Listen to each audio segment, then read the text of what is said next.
Friends, so today we'll discuss the topic vapor pressure. So just see out, start करते हैं. So to understand the topic vapor pressure, just see out. This is a container which contain the liquid. इस container में liquid है. So liquid में से जो high energy molecules, be clear, from the liquid high energy molecules, they will evaporate and convert into the vapors. वो किस में convert हो जाएंगे बेटा? वेपर में कन्वर्ट हो जाएंगे. And these vapours they will go into the surrounding. कहां पर जाएंगे? सराउंडिंग में जाएंगे. बट अगर हम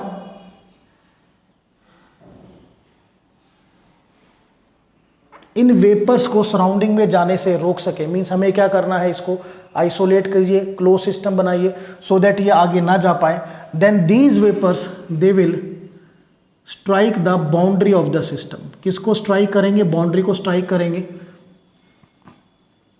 and they will lose their energy का लॉस करेंगे. And these vapours they will again convert into the liquid.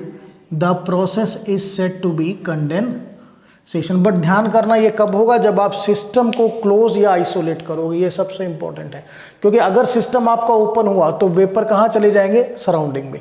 तो यहाँ पर देखिए स्टार्टिंग में क्या है, आपका पहले लिक्विड इवेपोरेट हो रहा है, फिर आपका लिक्विड जो वेपर है वो कंडेंस हो रहे हैं. तो स्टार्टिंग में जो रेट ऑफ इवेपोरेशन है वो ज़्यादा है और रेट ऑफ कंडेंसेशन जो है वो कम है. But at point, be clear, एक ऐसा पॉइंट आएगा जब इन दोनों का स्पीड, रेट ऑफ इवेपोरेशन और equal to the rate of condensation, at that time ये जो वेपर हैं ये जितना भी प्रेशर एक्सर्ट करेंगे उस प्रेशर को मैं क्या कहूँगा? Vapour pressure. ठीक है, तो फिर से समझिए, डेफिनेशन लिखते हैं. Vapour pressure is pressure exerted by vapours of liquid when rate of evaporation is equal to rate of condensation. किसके इक्वल होगा? Rate of condensation. सेकेंडली, जब बेटा इवेपोरेशन और कंडेंसेशन का रेट इक्वल होगा तो लिक्विड और वेपर जो है वो भी आपस में क्या आ जाएंगे? इक्विलिब्रियम में आ जाएंगे. तो वी कैन आल्सो से यहां पर rate of evaporation is equal to rate of condensation और liquid and vapors are in equilibrium. तो ये ध्यान रखना है, सिंपल सी है, कोई ज़्यादा टिपिकल टॉपिक नहीं है, बहुत बेसिकली है. ध्यान क्या करना है कि जब लिक्विड या वेपर इक्विलिब्रियम में होंगे या इवेपोरेशन कंडेंसेशन के इक्वल होगा तो जो आपके वेपर्स बाहर की तरफ करेंगे, प्रेशर क्रिएट करेंगे, that is a vapour pressure. But be clear, it is not in open system. ये ओपन सिस्टम में अचीव नहीं होगा, क्योंकि ओपन सिस्टम में वेपर्स कहाँ जाएंगे? They go to the surroundings. Clear? So definition is clear. Now we have to study the factors affecting vapour pressure. The main topic of today's class is we have to study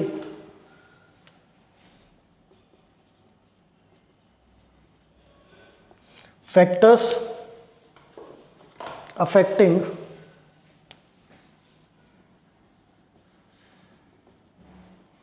vapour pressure. तो बेटा before I discuss the factor, एक चीज आपको सबसे ज्यादा ध्यान रखनी है कि वेपर प्रेशर अल्टीमेटली किस पे डिपेंड करता है. तो vapour pressure is directly proportional to number of vapours formed. जितने ज्यादा वेपर बनेंगे उतना वेपर प्रेशर ज्यादा होगा, और वेपर्स ज़्यादा कम बनेंगे जब ज़्यादा से ज़्यादा मॉलिक्यूल लिक्विड को छोड़कर वेपर में जाएंगे. ठीक है ना?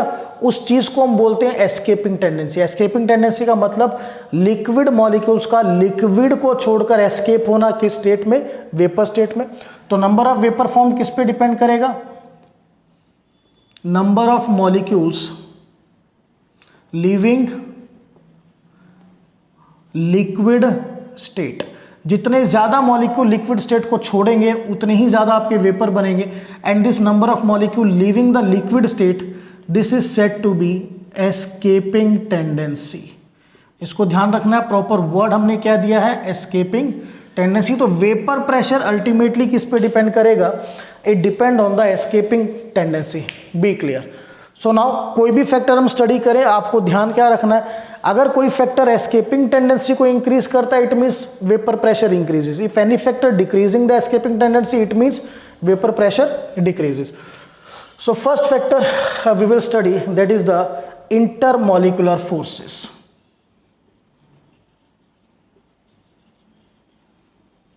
Intermolecular forces.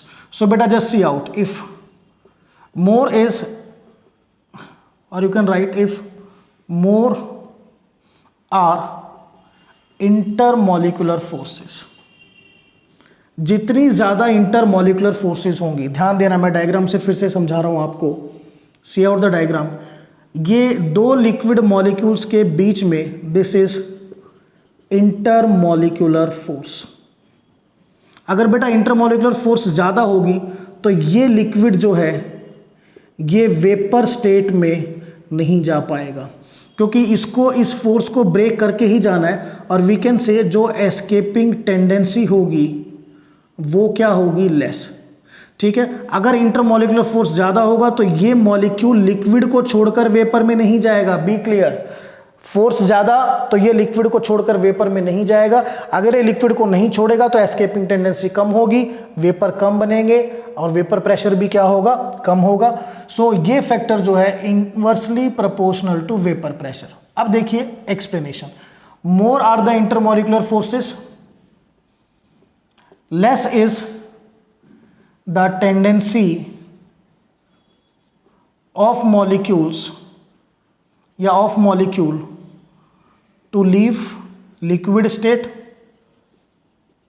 या आप ये भी बोल सकते हैं less is escaping tendency.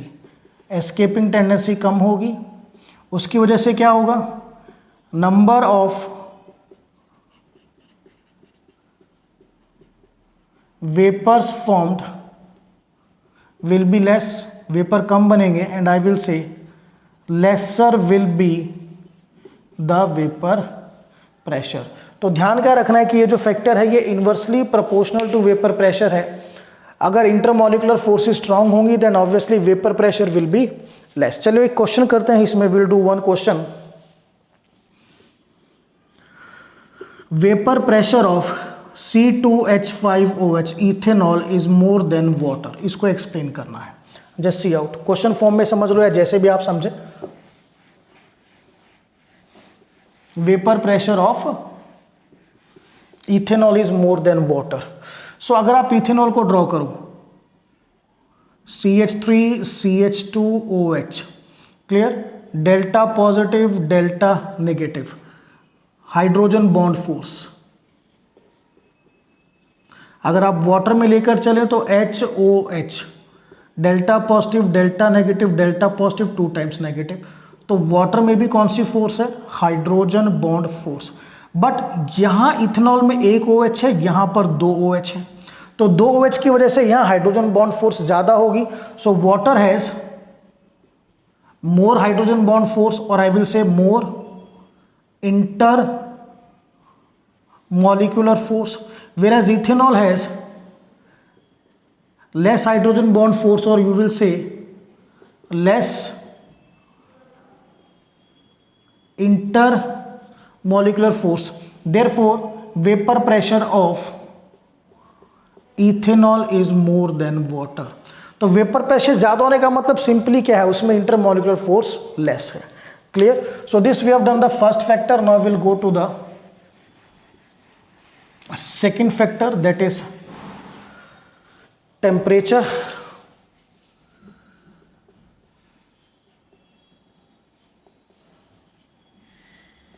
It is directly proportional to vapor pressure.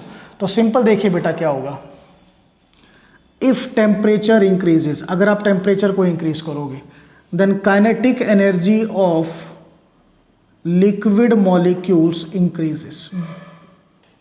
Liquid molecule की काइनेटिक एनर्जी इंक्रीज होगी। यहां पर देखिए ये आपके लिक्विड मॉलिक्यूल्स हैं, दीज आर लिक्विड मॉलिक्यूल्स। जब हम टेम्परेचर इंक्रीज करेंगे तो इन लिक्विड मॉलिक्यूल्स की काइनेटिक एनर्जी इंक्रीज होगी। काइनेटिक एनर्जी इंक्रीज होने से क्या होगा, इन दो मॉलिक्यूल्स के बीच में क्या है, दे विल हैव, सभी मॉलिक्यूल्स के बीच में just like this intermolecular forces. अब क्या था बेटा, अगर आप टेम्परेचर इंक्रीज नहीं करते then normally high energy molecules क्या होते हैं, वो इवेपोरेट होते। अब क्या है, आपने टेम्परेचर इंक्रीज किया तो मॉलिक्यूल की काइनेटिक एनर्जी इंक्रीज कर दी, उसकी वजह से क्या होगा, वो इस इंटरमॉलिक्यूलर फोर्स को ओवरकम करेंगे and they will move into the vapour state. तो काइनेटिक एनर्जी इंक्रीज करने का बेनिफिट क्या मिलेगा, due to increase in kinetic energy जो मॉलिक्यूल्स के बीच में इंटरमॉलिक्यूलर फोर्स है वो उसको ओवरटेक करके ज्यादा से ज्यादा मॉलिक्यूल किस में कन्वर्ट होंगे, वेपर स्टेट में कन्वर्ट होंगे। और we can say escaping tendency increases due to which number of vapours formed increases and we will say vapour pressure भी क्या करेगा, increase. So what will I write? If temperature increases, kinetic energy of liquid molecule,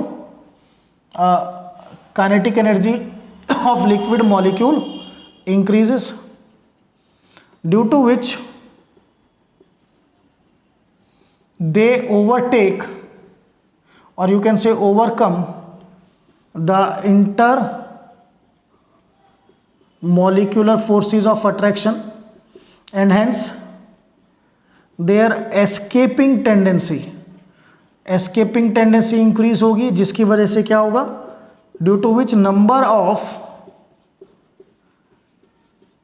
vapours formed increase होंगे and hence जो vapour pressure है वो भी क्या होगा, increase.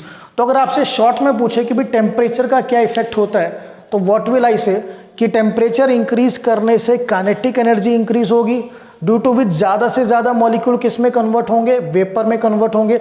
We can say escaping tendency increases, उसकी वजह से वेपर भी ज्यादा बनेगा और वेपर प्रेशर आपका इंक्रीज होगा। नाउ सी वन क्वेश्चन है,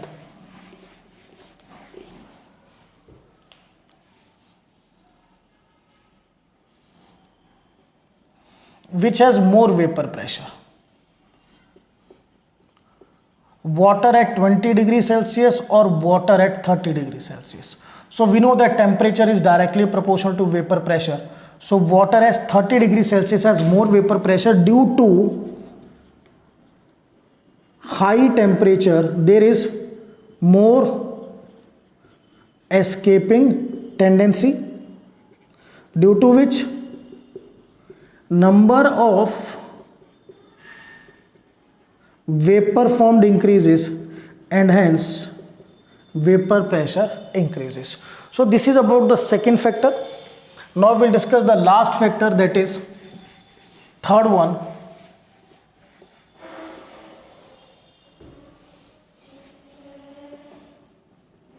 effect of addition of non-volatile solute. Effect of addition of non-volatile solute to pure solvent. तो बेटा नॉन वोलेटाइल सॉल्यूट क्या होता है, पहले ये देखिए, which is not converted into vapour, जो वेपर में कन्वर्ट नहीं होगा। ठीक है, so just see out, I will explain with the help of diagram first. ये बेटा आपके लिक्विड के मॉलिक्यूल्स और सॉल्वेंट आप बोल सकते हो। ठीक है, these are the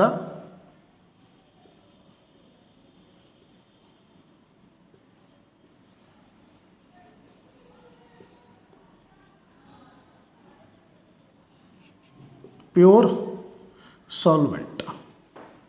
so pure solvent में क्या है, जितने भी मॉलिक्यूल्स हैं, all the molecules they are converted into the vapors and they will create vapor pressure. But अब आपने क्या किया, you have added non volatile solute, आपने नॉन वोलेटाइल सॉल्यूट को ऐड किया, जिसको हम ऐसे करेंगे, डिनोट करेंगे। तो ये जो नॉन वोलेटाइल सॉल्यूट है ये सॉल्वेंट में डिसॉल्व होगा और बीच बीच में ये किसके पार्टिकल्स आएंगे, these are the particles of non volatile solute, इस तरह से NV solute, non volatile solute. अब देखिए बहुत ध्यान से समझना, जब हमने नॉन वोलेटाइल सॉल्यूट नहीं ऐड किया था तो सभी मॉलिक्यूल वेपर में कन्वर्ट हो रहे थे। अब जहां पर नॉन वोलेटाइल सॉल्यूट आ गया वहां से आपका वेपर नहीं बनेगा, ये point. So what happens, number of vapour formed क्या करेंगे आपके, डिक्रीज करेंगे, due to which vapour pressure भी क्या करेगा, डिक्रीज करेगा। So the reason I will write effect of addition of non-volatile solute to a pure solvent, it decreases the vapor pressure because number of vapors form decreases। क्यों decrease होंगे, since non-volatile solute particles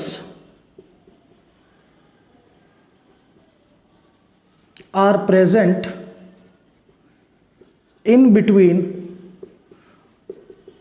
solvent molecules, वो solvent molecules के बीच में present है। So what will I write, it is inversely proportional to vapor pressure। तो जब आप नॉन वोलेटाइल सॉल्यूट ऐड करोगे, ठीक है, तो वेपर प्रेशर डिक्रीज होगा, ठीक है। क्यों डिक्रीज होगा, क्योंकि number of vapour form decrease होंगे। उसका रीजन है क्योंकि जो नॉन वोलेटाइल सॉल्यूट के पार्टिकल हैं वो सॉल्वेंट के बीच में आएंगे, ठीक है, और वहां से आपके वेपर फॉर्म्ड नहीं हो पाएंगे। Now see one question,